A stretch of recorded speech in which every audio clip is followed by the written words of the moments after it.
You will hear a chef talking about his career. What does it take to be a head chef? Paul Heaton is here to tell us all about it. Thanks. I didn't enjoy school that much, and I decided quite early on that I was going to leave as soon as I could, which was at 16. I tried a few other things, including the local supermarket, but nothing really interested me until I got a job as a kitchen assistant. I was a fresh-faced 17-year-old when I turned up at the Grand Hotel. It was hard, dirty work, and the pay wasn't great either. On the positive side, I was in a really busy kitchen where the top chefs were highly skilled, and during my breaks, I could watch and learn. I was fascinated by all the equipment and the unlikely stories of people injuring themselves with kitchen tools.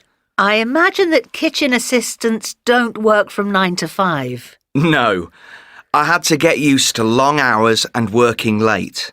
They needed me when the kitchen got busy, around 12 o'clock, which doesn't sound bad, but I sometimes wouldn't finish until 2 o'clock the next morning. I'd spend most of the time cleaning the kitchen equipment or preparing food for the chefs to use. I must have washed and prepared literally millions of carrots and potatoes. But those days are behind you now, aren't they? Yes, these days I'm a head chef, so I'm responsible for organising the kitchen. This includes preparing the menus, selecting and training staff, and keeping the kitchen in good working order.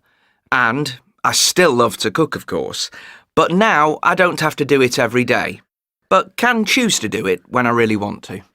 What advice would you give to anyone thinking of becoming a chef?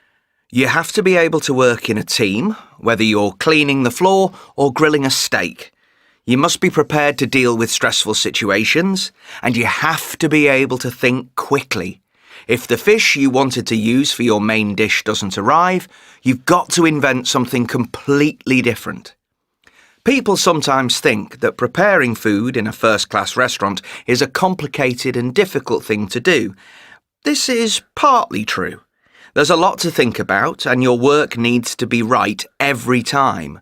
But the key to success is to buy the best and the freshest food available and keep things simple.